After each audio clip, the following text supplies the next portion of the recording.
দিতাম, phone phone number যেভাবে হোক উদ্ধার করছি, ফোন দিতাম সপ্তাহে একদিন বা মাসে একবার। তখন মহান আল্লাহকে কথা কইতে দিত, দিত মহানা, জিজ্ঞাসা করতাম কেমন আছে, উনি পাশে আছে এইভাবে মোবাইল ধরি, উনি শিখাই দিত আর মহানা বলতো, মহানা খাইছো তা খাইছি, কী খাইছে, ভাত খাইছে।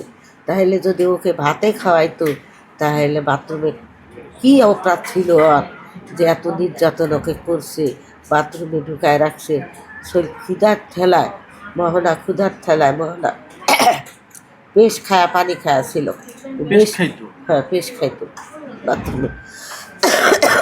মোহনা নিজে শিকার হয়েছে, এটা কেউ শিখাইও দেয়নি বা এটা জানেও না, অন্ধকার জগতে ও নিজেই শিকার হয়েছে।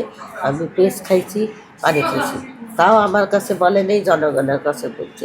তখন আমার কেমন লাগছে যে পৃথিবীতে আমি বাঁচি থাকি না থাকাই সামান ছিল, তবু এখন বাঁচতে হইতেছে মহানার জন্যে, মহানাকে সেবা করার জন্য। মা একটা জিনিস